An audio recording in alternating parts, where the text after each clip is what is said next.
we try to make punctual starts here at Bloomsbury House, and so I'd like to welcome you all to this discussion meeting on the subject of the Arctic, a new global political agenda, a title that I think amply demonstrates that the policy issues surrounding the Arctic are not to be thought of as regionally specific or parochial in some way, but a matter on the international policy agenda and receiving a lot of attention, including, if I can say this by way of slight self-promotion, by the ISS, which in the last year or so, 18 months or so, has been undertaking a very active program looking at climate change and Arctic security.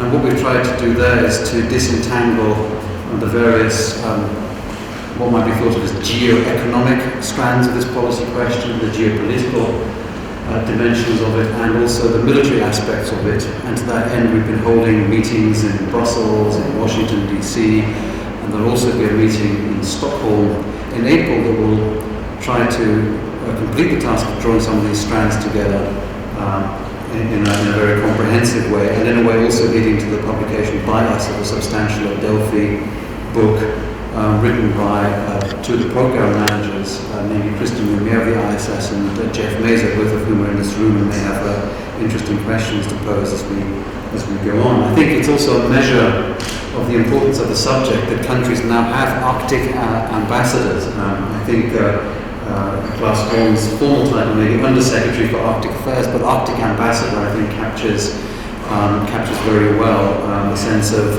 activism around this particular policy consideration. So we're very pleased that he is here to put some of these broader questions into context for us, perhaps with a particular accent on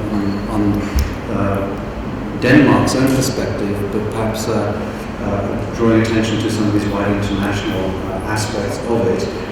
He comes to his current post after a very distinguished career in the diplomatic service involving a number of different postings, including here in London and including in places where the ISS is also active, such as Singapore.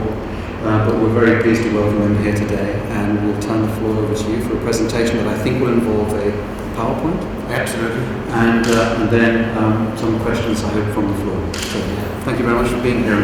Thank you so much, Adam. There are good pictures in this dossier material, so I'm going to show you some of them.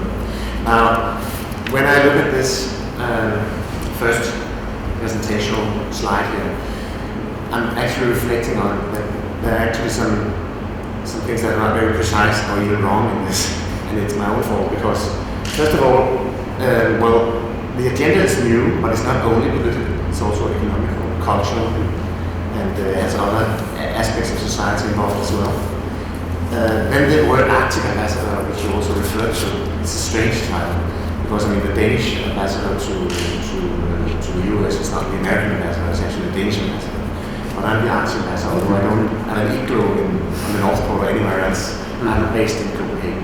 Then the word Denmark is also wrong because I'm not the Danish Arctic ambassador; I'm the ambassador of the Kingdom of Denmark. So, and this is a very important one that I represent all the three parts of the Danish kingdom, which is Denmark, Greenland, and Faroe Islands.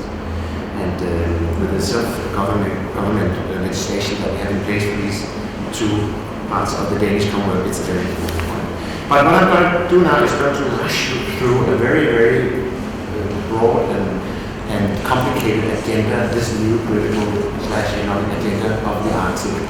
And we don't have that much time, so I hope you'll excuse me for really talking fast and rushing through the thing. But we need to touch on all of the many new interesting challenges that are facing the Arctic. So let's get on with it. So I don't need this one. And one of the first point I'd like to raise is that perhaps contrary to what you read in the media, the approach among the Arctic countries, the members of the Arctic Council, and the players involved in Arctic affairs is very forthcoming, very peaceful. There's a very good atmosphere within the Arctic Council. I've never experienced anything like it in my over 30 years long career now. Very good atmosphere, very constructive signals from Russia, from the Americans and so on. Apart from the fact that every time we have a meeting, we always have a party on the last night. And we have all these representatives of the indigenous people and the rest of us and the observers doing everything from the Sami special throat song to the Korean observers doing the Gangnam Style. So it's a good atmosphere that we have. So that's a peaceful approach to the whole thing. This is a picture from the last ministerial meeting, which was held during the Danish presidency of the Arctic Council in 2011, where we had all the foreign ministers from the Arctic Council present for the first time.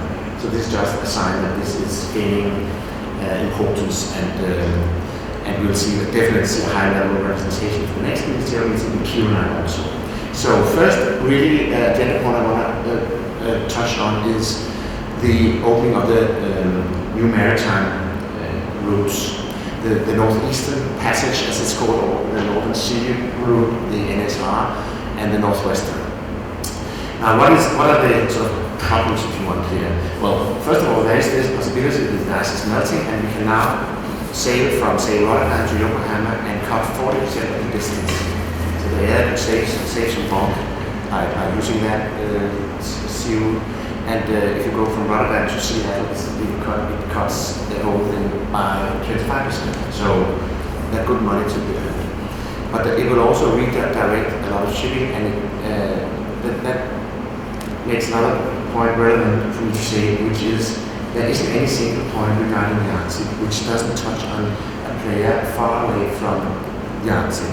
In this case, I'm sure that the representative from Singapore would agree that the Singaporeans are looking quite attentively on this development and say, well, where are we going? I remember I read an article as ambassador to Singapore when I was there in 2006 in the Straits Times saying something about the northeastern passage, and I said, yeah, right, come on. But now we're there, you can actually see it, and it has some impact on Taiwan and Singapore and others. We need to talk to the Russians a little bit about this, because they have some demands on using icebreakers and sea pilots, and that cost money, and we Danes, as a maritime country, like to have some very transparent and clear rules, and hopefully not too expensive costs for using that sea lane. Using the other sea lane, the northwest passage, have given some challenges in Canada, because there is a dispute whether using all these narrow straits, you can see that, whether these straits are international waters or are they Canadian waters. And you can guess yourself who thinks what. So we need to sort that out. But again, you hear about, well, everything is opening up there, and there's a huge convoy of ships. Well, not really, because last year only 34 ships used the Northern Sea route, that is the Northeast Passage, to go through. That's a little less than the 24,000 ships passing through the Suez Canal every year, so we're not there yet really, but it's early days. But that is definitely a possibility. It also has some security policy implications, because it adds some flexibility for Chinese ships, for the Russian and Northern fleet, to pass through the waters and more swiftly going down and be present near some powers who perhaps are not so interested in having these ships so close to the coast. But we probably know more about the security policy aspects than I do. So that was the Northern Sea route. The next thing is actually the increasing density of shipping activities in the maritime areas of the Arctic, especially around Greenland. I saw the other day a map drawn up by the Kingdom's Arctic Commander in Nuuk, Greenland, where I saw all these small dots, and there are lots and lots of ships up there, and it's very dangerous. They're very dangerous waters. First of all, not all of the territory is mapped, so we need the mapping activities to go on, and secondly, the consequences of a disaster here could be very, very dire. Now, this picture of the cruiser called the World, which is, I think it's a rich man's haven. You can actually buy an apartment on board, and since it sails around the world, it's a place where events are happening, Olympic Games or Formula One or exhibitions and things like that. You can just refer to that at your address of the ship and you don't have to pay taxes. Anyway, it can hold quite a lot of few people on board. So, what happens if something happens to the ship? Now, the thing is, because of the climate and the distances, there's actually not much we can do. We have a contingency of search and rescue, but it can so happen that it will be several thousand kilometers away. And the cruel way of putting this is we might be able to save these people from dying in this shipping accident, and we can take them to another place where they die anyway. So, I mean, this is just to illustrate that it's very, very risky to save these waters, especially with this thinly built ship. So that is why we also have negotiations going on in the IMO on a polar code, which will set up all the restrictions on how the ships be built and what should the education of the crew be in order to have more security into this field. So, and another thing was also discussing the IMO. Well, people say, well, you should go together with another ship, the same in a convoy. No, not really don't want that, because that wouldn't give the passenger such a unique experience. And that is of course true, because you might see another ship. But then I can say, well, if something happens, they really get a unique experience, and they will probably be able to remember it. So, on that happy note, I'll pass on to the next item, which is who actually owns the North Pole. Now, that's a funny way of putting the question, and it indicates that we have some huge territorial disputes within the Arctic Council, and it's actually quite the opposite, because it's only less than 5% of the territory which is not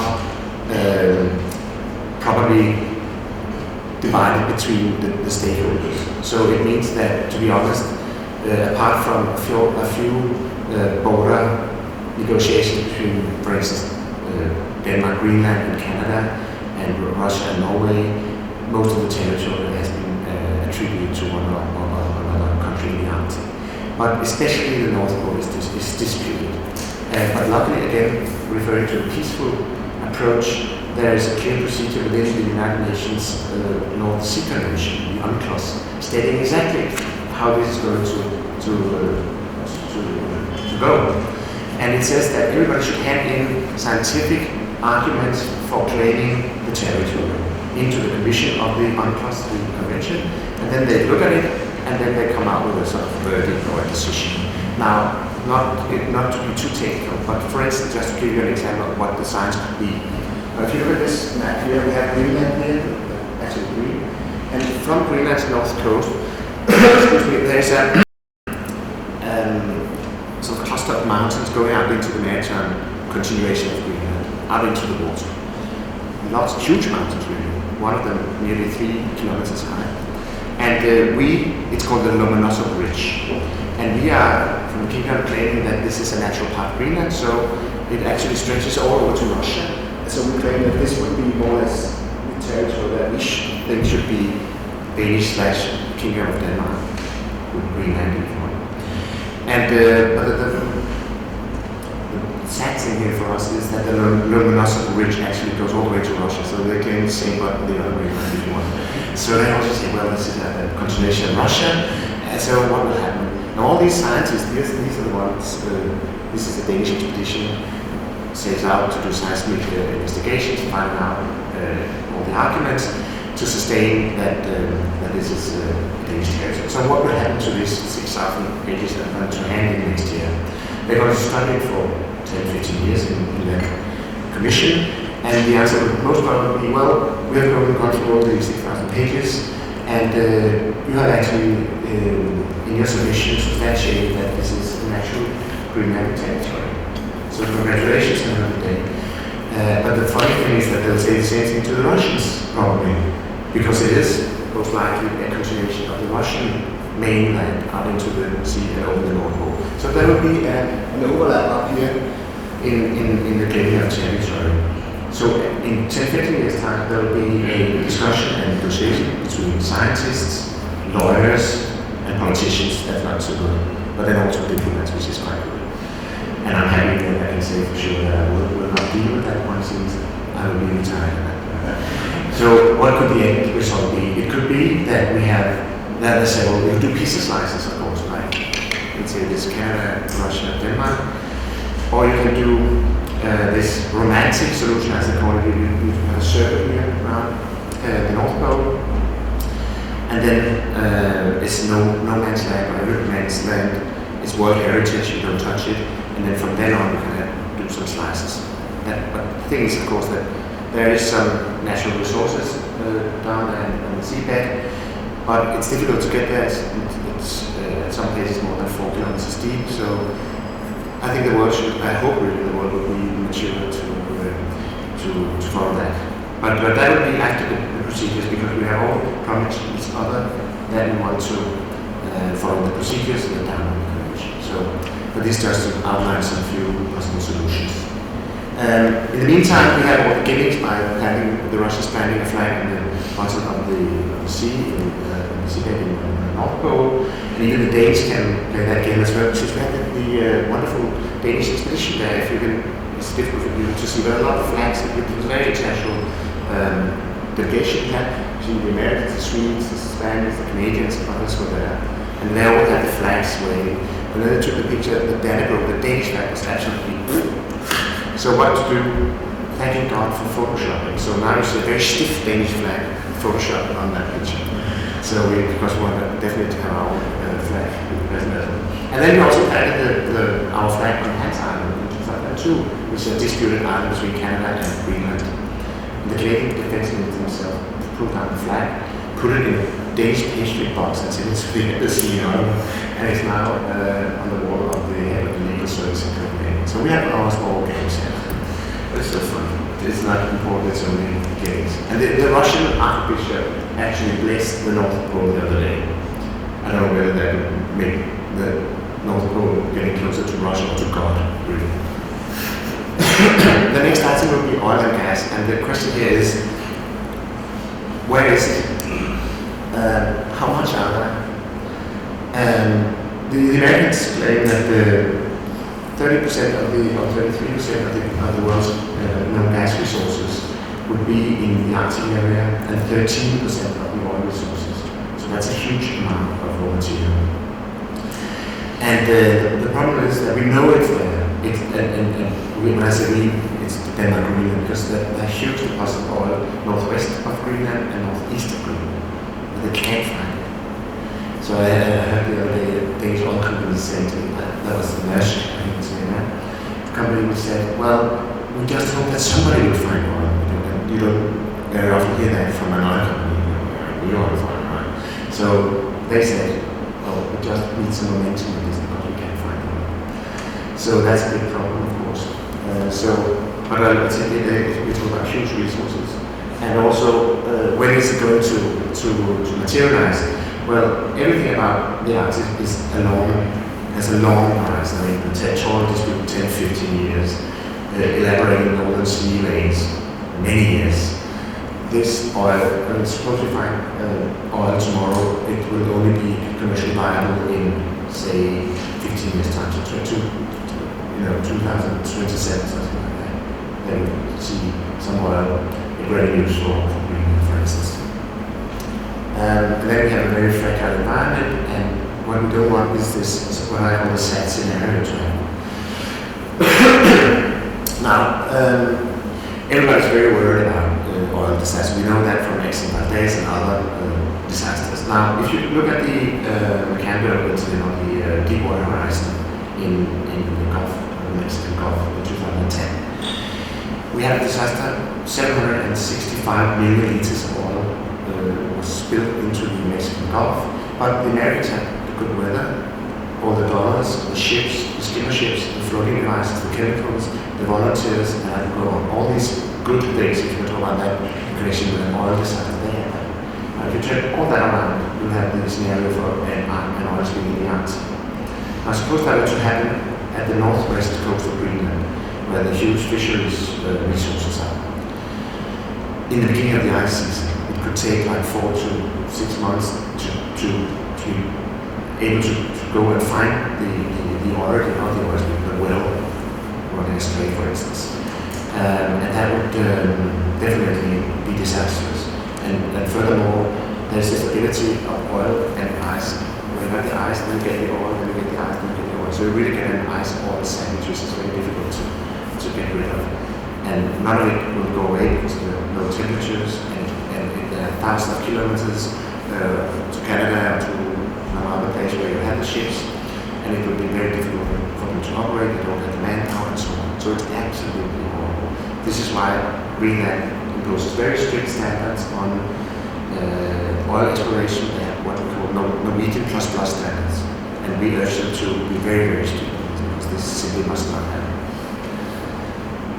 Now, next agenda point here is a political and also an economic one. It's the minerals. I'm going to divide them into two groups: the sort of traditional minerals and the strategic minerals, or the strategic minerals. Now, there are huge deposits of iron and zinc and copper and other traditional minerals in Greenland.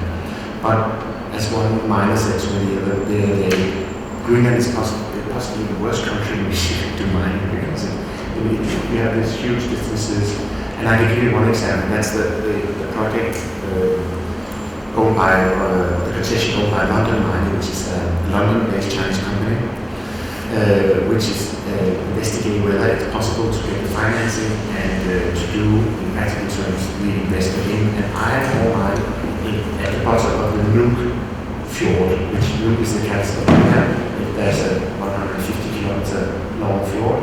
At the end of that, 100 kilometers further towards the inland ice is a huge iron ore deposit, an open mine, potentially an open mine project. Now, just to illustrate, first you need to build a road, 100 kilometers. Then you need to build the facilities for the workers, foreign workers possibly. Then you need an airstrip, a heliport, a pipeline 105 kilometers, and a facility to crush the ore into dust or iron pellets or even smaller parts, and then it will be pipelined out into the ship at the end of that pipeline.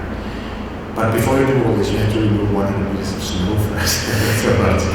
So it's just to say this is immensely complicated, and London Mining is very open about the fact that they're looking for financing for this project.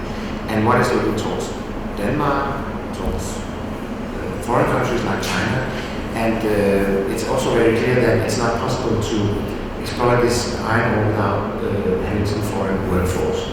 This is why there's this question about whether foreign workforce should come in. And this is why I have this saying, the Chinese are coming because it has been presented like a big problem if the Chinese were to, when I say the Chinese, if a Chinese company were to invest in this, and a lot of foreign workforce would come into Greenland. And of course it is a challenge, because Greenland is a country of 56,800 people, and such a contingency of foreign workforce like 2,000 to 3,000 to 4,000 people is quite something like it is going on to half a million Chinese in Denmark, for instance. So it is openly discussed whether this is a good idea, whether the wage level presented to the foreign workforce is high enough, and so on. So this is just to be very open about the debate which is going on in Greenland, in Denmark, and elsewhere. But so far, London Mining has signaled that we are not there yet with the financing. And that had also something to do with the fluctuation of raw material prices in the world. And according to what I read the other day, the iron ore prices fell about 1/3 last year. So it's very, very volatile, this whole thing. So we don't know whether this will materialize or not. They said, well, this is a nasty piece of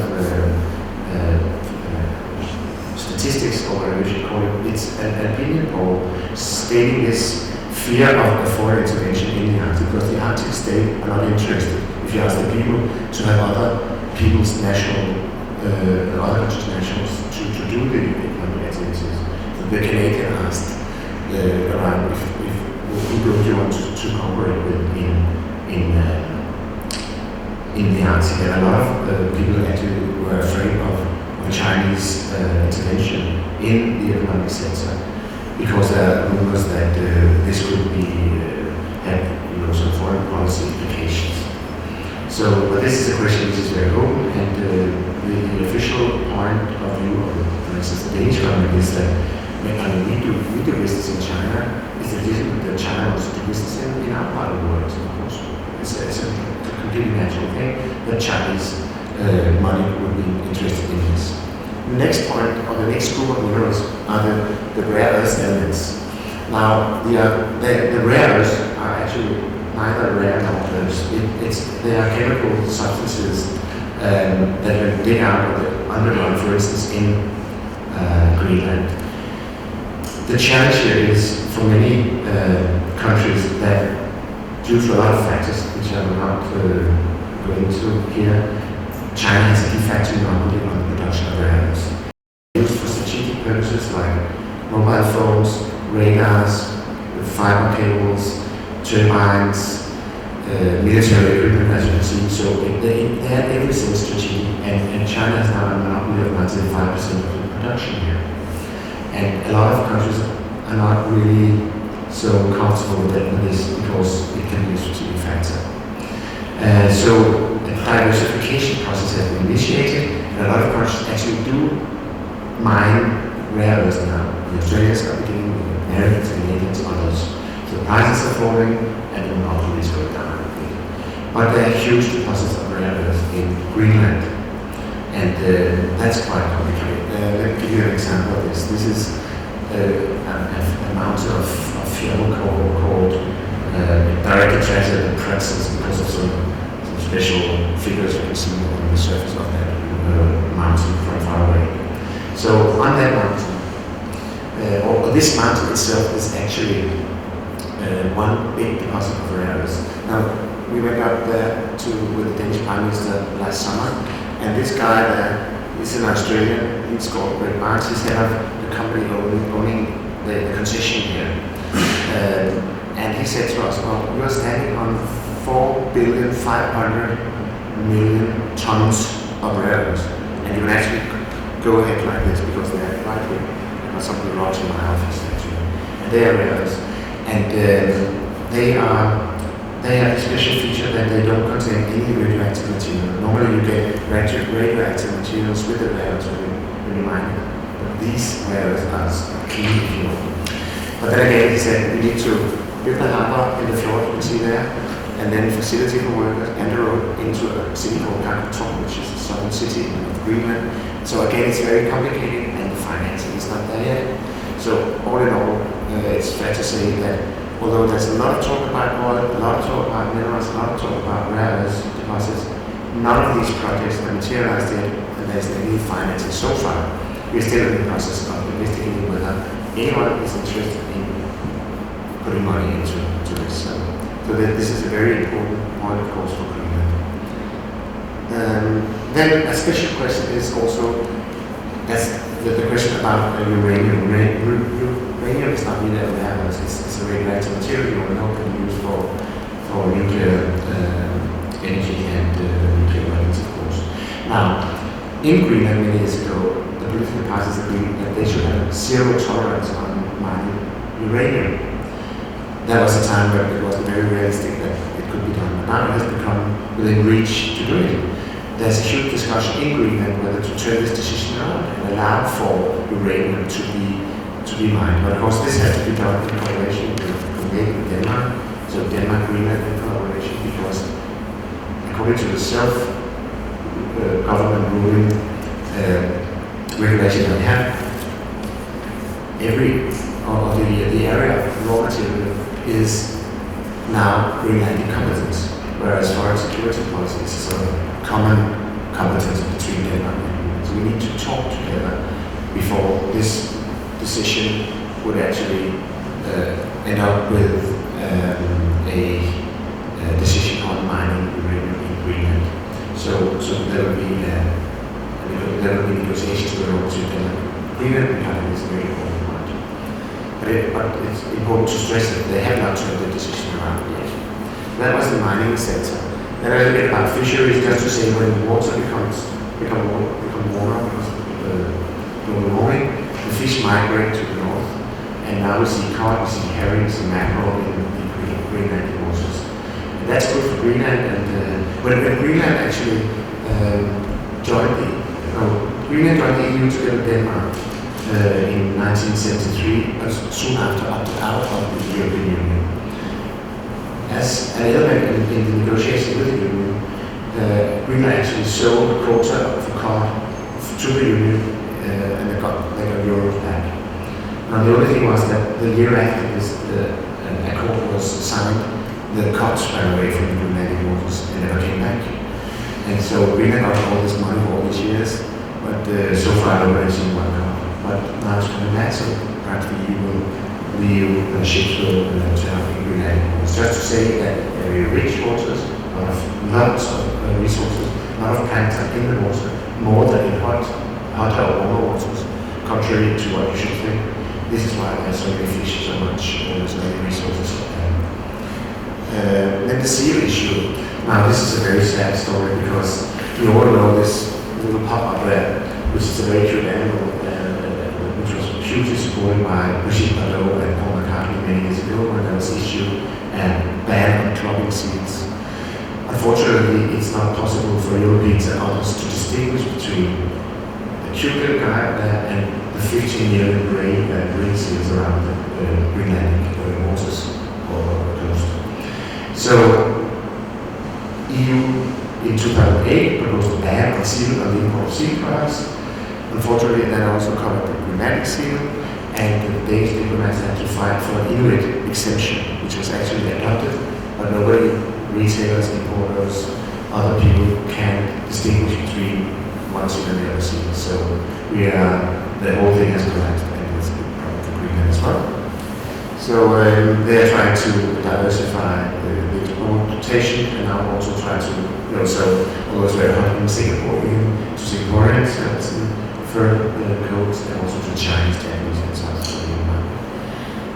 The washing area for the Arctic will be the next area to go into. The short answer is no, I don't think so. There was an arms race in the Arctic during the Cold War, but there's not one partner who has an interest in this. The contrary, you see that many countries, companies, even other companies, cooperate in order to be able to tackle all these huge challenges from climate, distances, and so on. So that's a very important point as well. So I don't think that there will be a war scenario. But then people say, well, if you look at military expenses here, you see that they actually go up very, very, very fast. So how does that correspond with you saying that there will not be any war scenario or any arms race in the Arctic? The answer is that the military tasks are changing in the Arctic. So what we see now is what I call new civil military tasks. So these are tasks that can only in these Arctic areas be carried out by such a resourceful organization as defense. In this case, the Kingdom's Defense Arctic Command in Nuuk. And these are tasks regarding search and rescue. These are pictures from an exercise at the northeast of Greenland taking place last year, the first real SAR exercise after the signing of a legally binding agreement on that in the Arctic Council. We also do oil pollution surveillance from the military. We check that the oil concession holders live up to the conditions laid down. We also do the fisheries inspection, so everybody's in the quotas and they do random checks and all that. So these are now military tasks. So does that mean that there isn't any traditional military tasks left? Well, there's always this thing about sovereignty. Now, Greenland has a dramatic history of the claim of sovereignty because in 1932, the Norwegians suddenly came and knocked on Denmark's door and said, by the way, we own Eastern Greenland. No, you do not. We said, well, yes, we do, because you're never there. So we had to take it to the Court of Justice in The Hague, and the year after there was a decision which was in favor of the Danish position. So now Greenland is an integral part of Denmark, and it's not split between Norway and Denmark. But that gives rise to reflections on how to maintain sovereignty. According to international law, you have to be there. You have to use it or lose it. You have to be present. So we have actually a dog sled patrol in Greenland. 16 or 2 people sleighing around eastern and northern part of Greenland to observe, to be there, to assist people. And they do it by old-fashioned dog sleds. Not even, and I asked, of course, the lady said, why don't you use sort of modern sleds? No, because he said that if you have a hard plastic dovetail, and then if that breaks, you cannot fix it. This one, made of wood and strings and stuff, you can actually repair yourself, and they do that. I've been together with these guys from the Sirius Patrol, they are really Vikings, I can tell you that. So that's the old-fashioned way of maintaining sovereignty. The other way is, of course, the modern way. According to international law, would it suffice to say that we're actually the ones surveying this? We're the ones with the satellites. So we are present here, so of course it's our territory. But everyone has small gimmicks, also referring to the flag war that I told you about. This is the Thule Air Base. The Americans had a huge military facility in the northeastern part of Greenland, established after the Second World War in the 50s, and beginning of the 50s. At certain stages there were 10,000 Americans up there. Now we have 800 people at the Thule Air Base. Most of them are Danish workers working on a contract up there. So it doesn't have the same significance as earlier, but still, I mean, this is a very forceful radar, which makes it possible for the Americans to look into closer what is happening in Russia and China as well. So it's an important part of a possible effective American missile defense. And then just the last word on the relationship within the Kingdom of Denmark between the three parts of the kingdom. Now, we have a very modern self-rule regulation regarding these two territories. Even in the Self-Government Act from 2009, we have Greenland. There's actually a description of, if it were, how would the path to independence be, what should be done, it says in one of the articles, what the procedure would be. So it's not that we don't, I mean, we face the problem, we discuss the problem very openly. Of course, it's difficult for a small country, with 56,800 people, to deal with this huge agenda that we have here. There's a big, very close relationship between Denmark and Greenland. For those of you who have read integration theory, I would call it a pluralistic integration activity level, which is very high, meaning a lot of interpersonal friendship, marriages, people living in the two countries at different periods, coming back again and all that. So there's no doubt there's a very warm friendship between Greenland and Denmark, but there's also no doubt that it's a natural sort of urge for people and peoples to want to have independence and to be sort of master in their own house. So it's a very legitimate demand which Denmark has supported everywhere else in the world for the last 70 years. We have supported all sorts of independence movements around the world. So this is just to say that this is not a thought which is very strange to us. So debate and right now there's an election campaign going on in Greenland, and this is of course also an issue in that election campaign. So this is just to give you a state of fact, which is that this is being discussed inside in Greenland and also between Denmark and Greenland very openly. Now, this is just to indicate that we have been through the sea lanes, the territorial disputes, fisheries, seals, oil, gas, minerals, rare earths. Every one of these items had an impact on the power far away, as I said at the beginning. The sea lane for Far East, the rare earth for China and the US and others, the minerals also for the world, as such even for countries in Africa, South Africa, around the Congo, doing mining. The oil and gas could have an impact on oil prices, plus the Middle East and so on. So although we do make regional decisions in the Arctic Council among the Arctic states, all these things have an impact politically on a country very far away. So it's a truly globalized issue, although it is a regional thing here. I never told you what the Arctic actually is. I should have started with the same thing. But I made definitions. If you say it's north of the 66 degree level, so that would be 10 million square kilometers. It's 10 times the size of India, so it's such a vast area. We will also use a tree definition, or temperature definition, or do as the Arctic Council, simply define the countries which you want to call the Arctic states. So it's about the environment, of course. You'll see a lot of beautiful pictures this is from the Ilulissat ice floor, where the ice breaks off the ice, the inland ice, and flows out into the ocean through the fjord. It's absolutely stunning, it's beautiful. This is Northern Lights in the Faroe Island, picture taken in November last year. But it's of course mostly about the people living there. And this is why this is in the forefront of the Kingdom of Denmark Arctic strategy. The people living there, there are 4 million people living in the Arctic, there are no people living in Antarctica. That's the difference.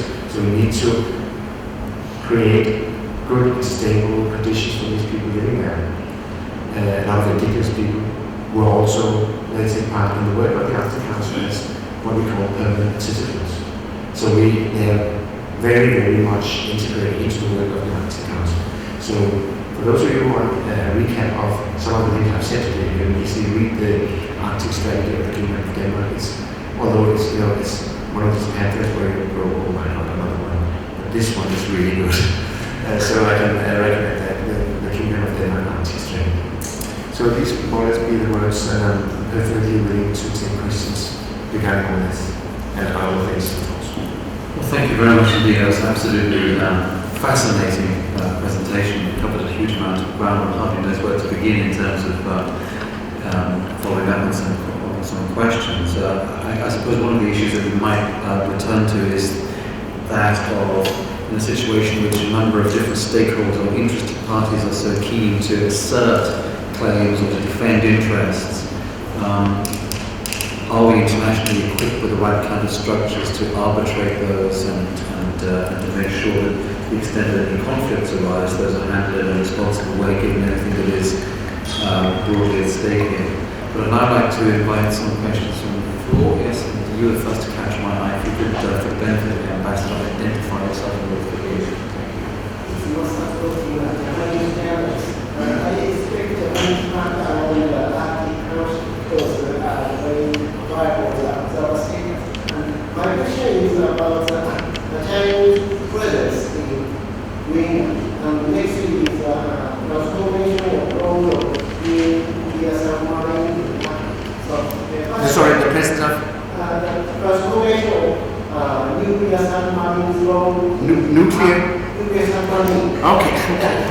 And so, New York Times reported that a Chinese company, Tron, to build up a Yangtze-sized airport because they would like to explore its mind. So, I think you said sure, airports is very important to build up a missile defense. And I think there is some major conflict between US and China. I would like to know what is going on China want to build or Yangtze-sized airport.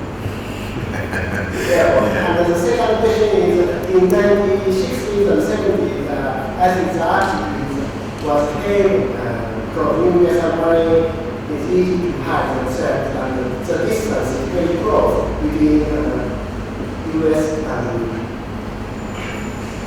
Soviet Union. But after Cold War, so the UK nuclear submarine flew into Arctic and to scale the thickness of ice, and because that interest is changing to global warming. And so I would like to know if it is still some security issues of nuclear submarine in Arctic. Yeah.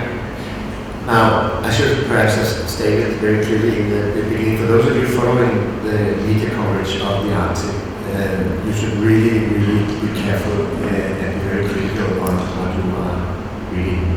For instance, all this talk about the Chinese involvement in the Arctic and in Greenland. So far, there isn't any Chinese involvement in Greenland. I mean, London Mining, the company I told you about, doing the iron ore, or investigating whether that's a viable commercial project. They would be interested in, or they need money, of course, from abroad. But there's so far no Chinese money invested in the project, and there is no promise that there will be any so far. So they ask China, they ask Denmark, they ask, well, not Denmark, they ask Danish companies if anybody is interested in investing here. But to be honest, there is a certain cautiousness from some investors because it is difficult to mine in Greenland. Everyone knows that. And we are really not there yet where anyone could say we got the financing for this or that project. So although the iron mining project is probably the one which has gone or who is closest to being realized or implemented, I would say. It's still on the head. So the Chinese are not planning any gem facility, landing facility in Greenland. It would be nice for Greenland to have a big airport because they only have 2 airports that can be used for landing jets. And that's one in Kaluuya, which is not so far. Well, it's about 3/4 of an hour's flight from Nuuk, and then there's one down south in Narsarsuaq. And there's plans of building a new airport out of Nuuk, but it's very, very costly, you can imagine. Regarding the whole military issue, I guess that people here should be better equipped to answer this than I. But it's very, and I said that in my presentation, there's no doubt if the sea lanes are opening up, flexibility will increase in the deployment of marine vessels in that area. That's a fact. And that could have some security policy implications. What they are is difficult to say. I would stress again that as I see it, there's no country involved in the new development of the Arctic which has any interest in any violent conflict. Huge facilities have been established, lots of money have been invested. I mean, what could you gain by any kind of non-peaceful interaction? Probably not much. And as I said also in the very beginning, we have this peaceful approach, the way that we settle border disputes. I mean, some other countries far away, for instance in the South China Sea, could learn a lot from that. The way we do that. It's really an example to be followed. We enter into negotiations. We have a dispute over a small island, with Canada, called Hans Island.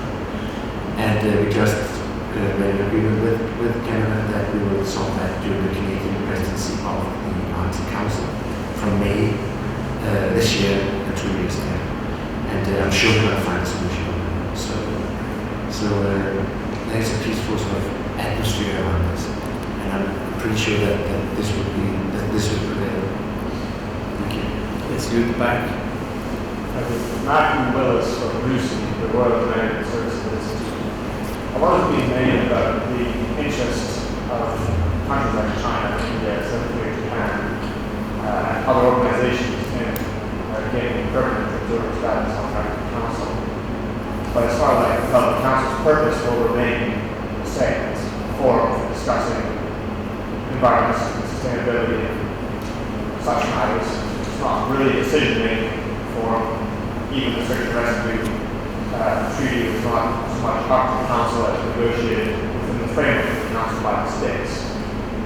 Maybe that's debatable, but the question I was going to ask is, do you think that more permanent observers will have an impact on the way the Council functions, or will it have an impact on, will it give these countries influence, or really will it be limited by the constraints that currently act on observers?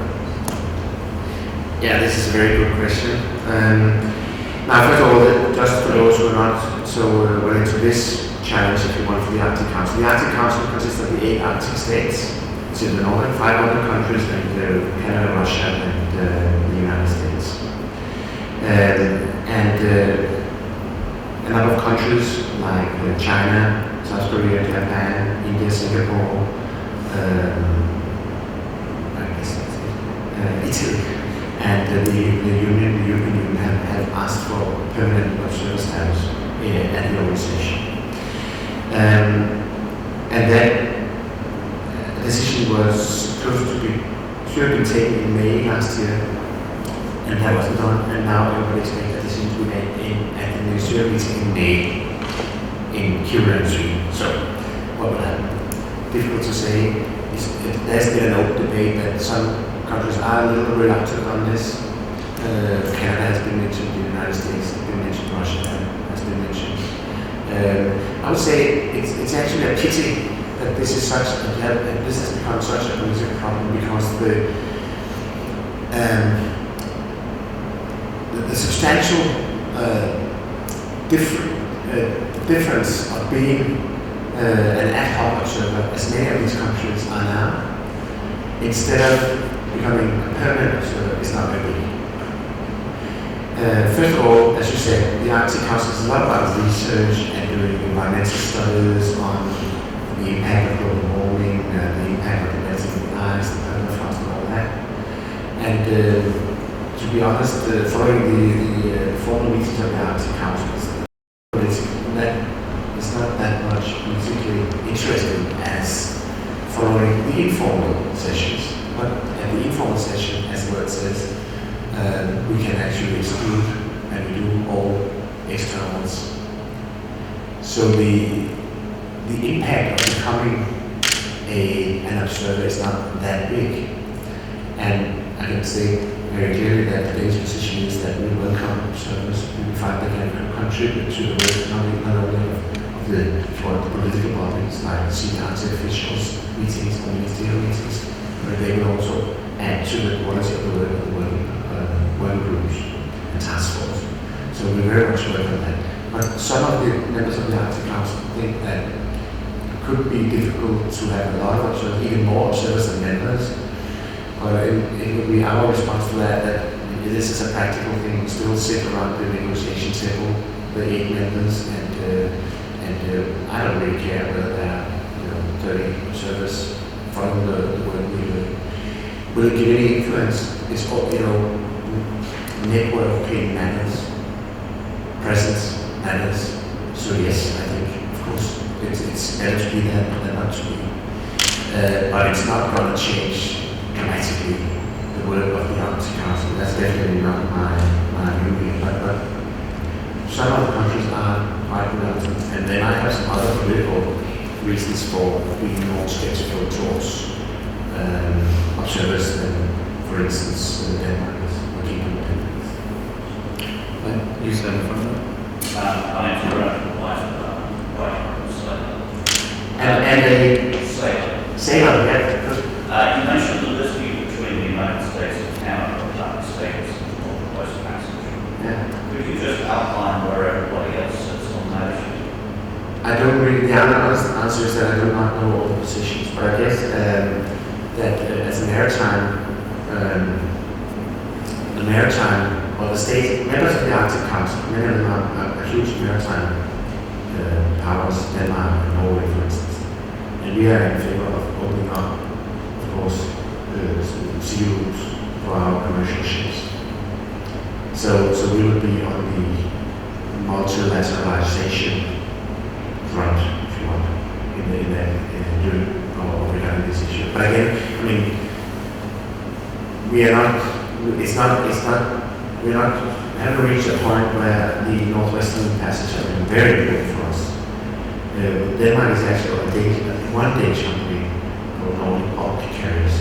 They're very active in sailing. They actually have 8 of the 34 ships through the Northeastern Passage. So they're sailing iron ore from Murmansk to China.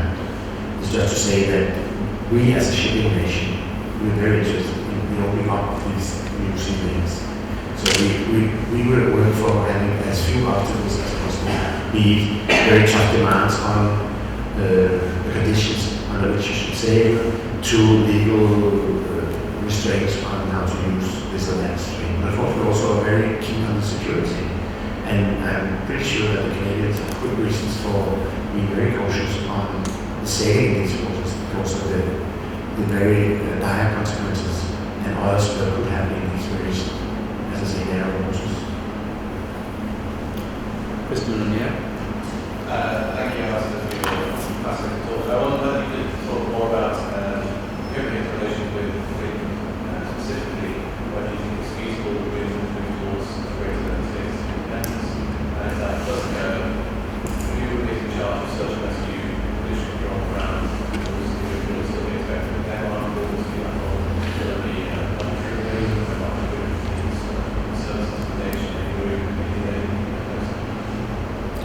Well, I'm very cautious to talk about how Greenland sees its own independence because it's up to Greenland.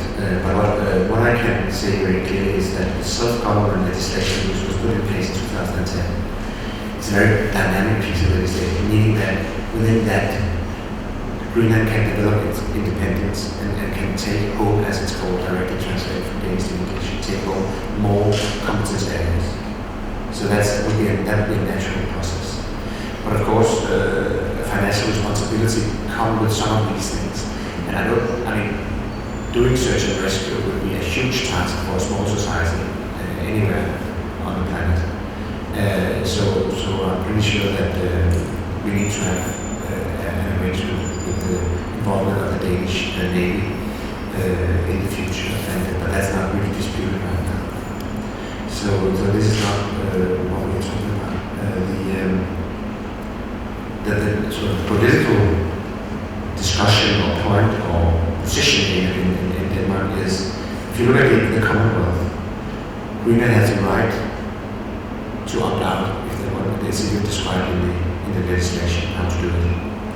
So that's a fact, and they can do that tomorrow if Greenland so decides. But then, as I can quote the Prime Minister, she said to a Greenland audience of high school students, well, but before you do that, she said this summer, you should ask yourself one question: will you be facing the challenges of globalization and all these new developments? Would you then be stronger together with friends or alone? That was her question to the students. There was sort of 1 second of silence after she asked the question. But it's a very sensitive issue.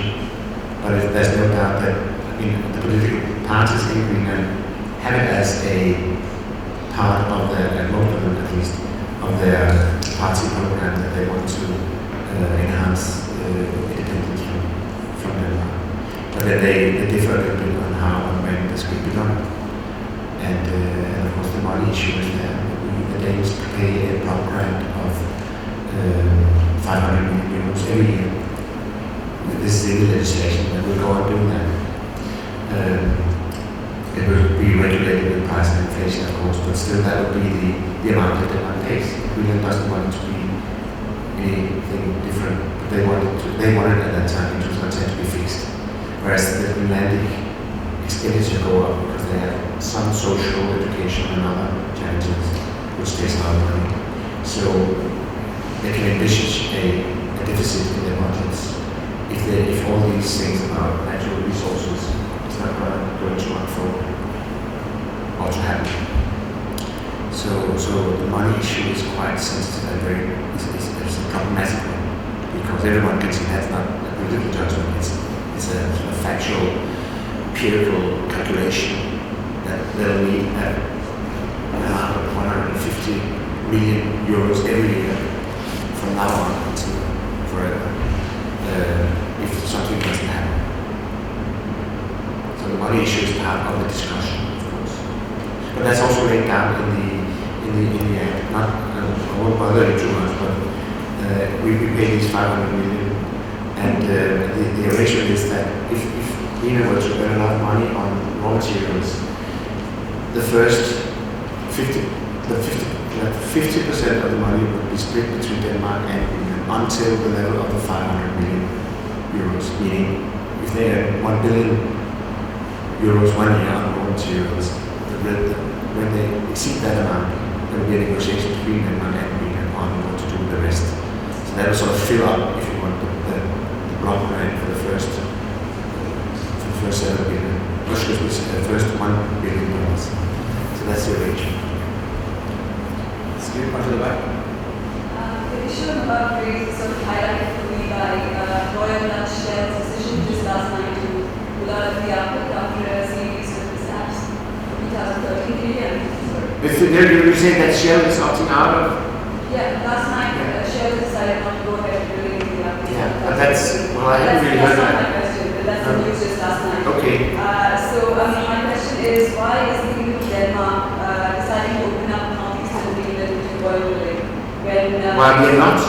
Why is it deciding to open up northeastern Greenland to oil drilling when its own environmental consultant, if I'm not mistaken, Mr. Rosbeck, earlier this month stated that the required technology just doesn't exist yet. So yeah, that's my question. So you just identify yourself as well. Oh, sorry, Tara Ganesh is my name. And you're from? I'm here. You're from yourself. Good.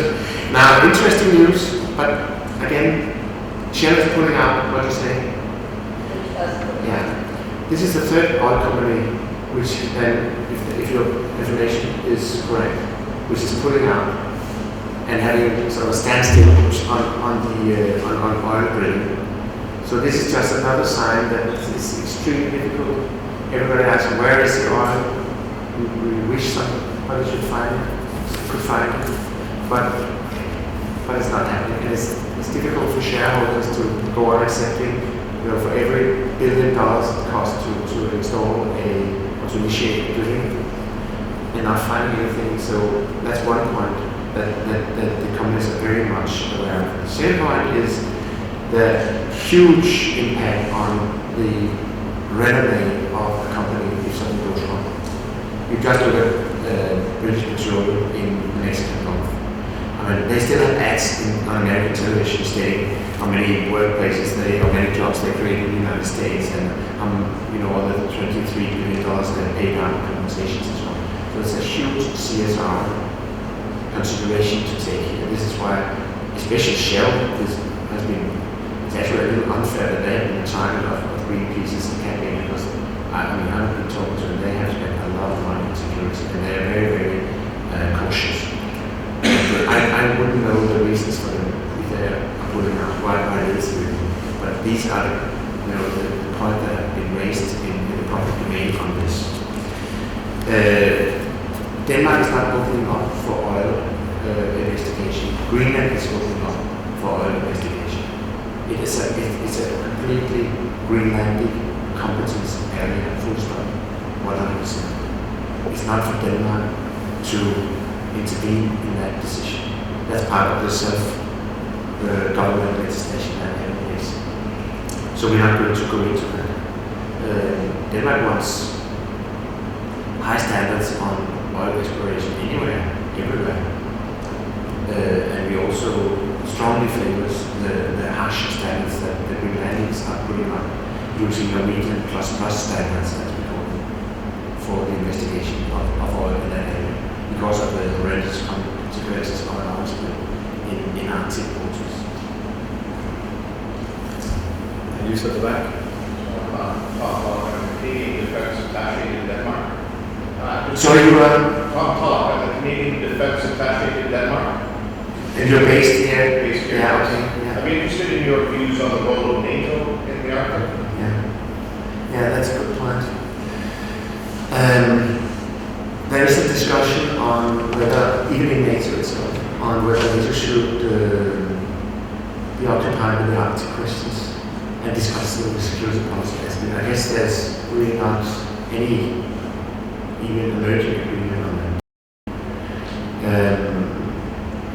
Secondly, the Arctic Council is not really a forum for this, because it doesn't say security policy in any of the documents establishing the Arctic Council. So what to do if we were to talk about it? The honest answer is it has not been decided.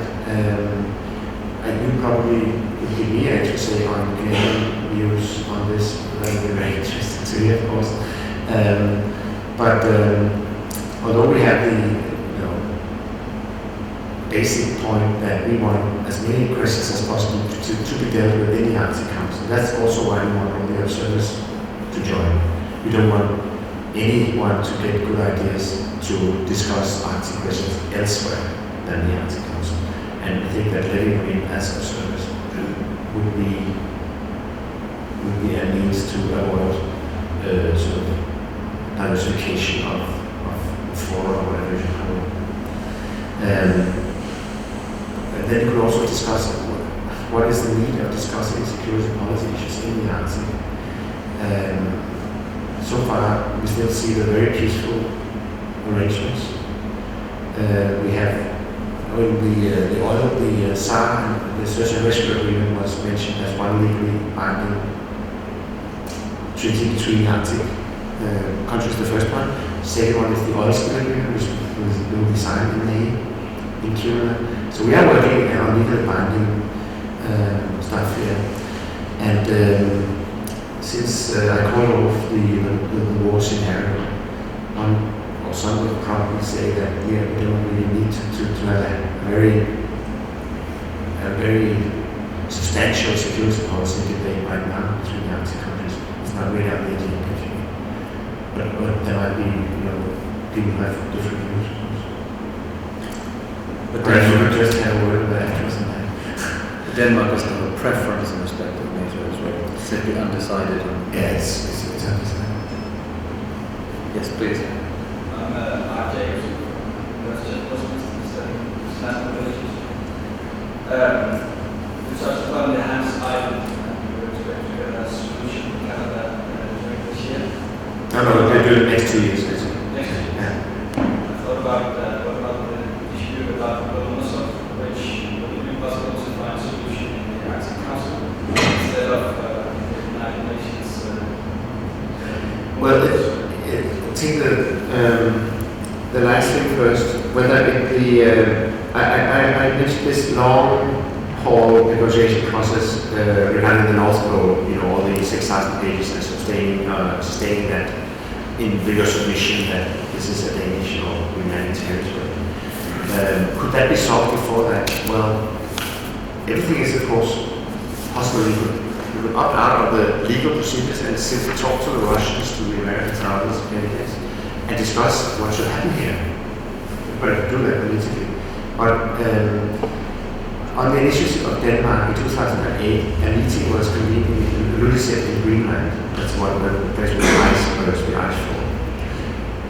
Between the coastal states of the Arctic Council, meaning the ones that are border to the Arctic Ocean, the Arctic 5. And in the declaration from that meeting, which was a very interesting document actually, everyone stated that they wanted to follow international rules whenever we had disputes, especially regarding territories.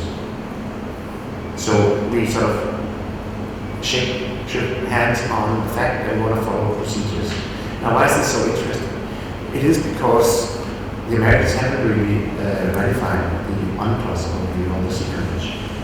So we can actually say that we opened the back door for the Americans into a system of using the legal framework for solving these problems through the Ilulissat Declaration. Because since they entered into that application, that was to say that at a certain stage, we hope at least, down the road, they will ratify the convention and go on talking about the last operation and other things with us, and handing in the submission and all that. So, but at least in that document, which is political, not a legal document, it's a political document, in this declaration, it was very clear that the Americans, along with the other 4 coastal states of the Arctic Council, will follow the procedures laid out. Another following question from Matthew Willis. In March, the IMO is meeting to hammer out some more details for the Polar Code, which will affect standards of ship construction, training, all that kind of thing. As ambassador for the Arctic, is that something that you're following closely? Does Denmark have any interest in how those technical decisions are taken? Well, I'm not following it personally. Our people from Defense, from the Ministry of Defense, is following and participating in the negotiations together with representatives from the Faroe Islands and Greenland. So we're very active. Why? Because we want to have strict rules. The cruiser ships are going to Greenland. If an accident is going to happen, it's most likely to happen in Greenland waters. So this is why we're very active. And as I can tell you, there's very little we can do right now. So we need to have better ships, better educated crew, possibly the rule of sailing a convoy or at least another ship in order to avoid worse consequences of a disaster. You see the Concordia accident in Costa Concordia in Italy. I mean, that was about 100 meters from the shore in easy waters, hot weather, ideal conditions, and people died still in such an accident. And that disaster can be absolutely horrendous and to take place in Greenland.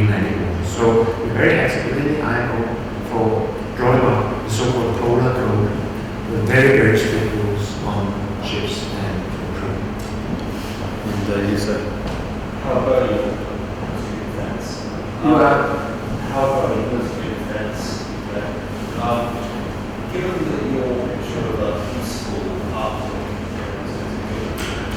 years, they're maybe 10 or 15 years, are there any possible strategic shocks in life that you're making out, at least before you retire? It's difficult to see the sort of security policy shocks right now, to be honest, because we had such early days that I cannot say for sure that any of this will materialize regarding, for instance, dependence on the possible financing of the projects. So that's a precondition. But of course, big money is at stake. It's estimated that 30% of the Russian GDP will come from the Russian Arctic area in a very few years' time.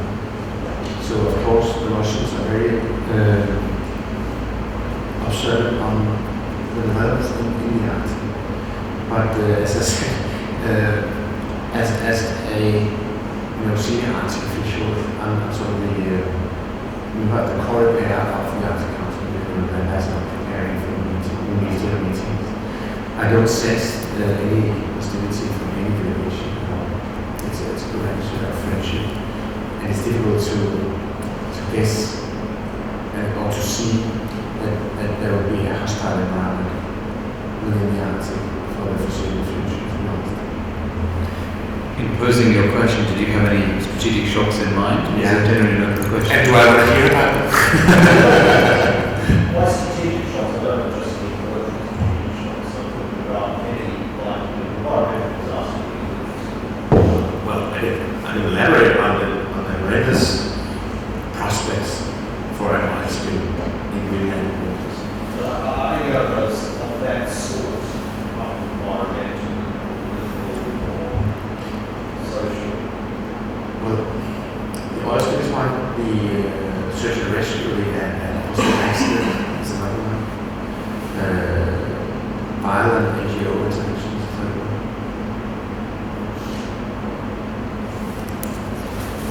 Any final questions? If not, I think that's a reflection on the comprehensiveness of your presentation, and I think everybody here has learned a tremendous amount. Before bringing the meeting to the end, I'd just like to alert ISS members to two upcoming events. One on the 4th of March for something completely different. Iran beyond the nuclear question, the dynamics of domestic politics, with the Brisbane passing. And then on the 13th of March, we'll be looking at the foreign policy implications of the Trident nuclear replacement debate. We have a panel including Sir Jeremy Greenstock, Lord Hannay, David Hannay, George Robertson, Lord Robertson, and Sarita Mottram. So that should be a humdinger. But in the meantime, can I please invite you to join me in thanking the Ambassador very much for a terrific talk. Thank you.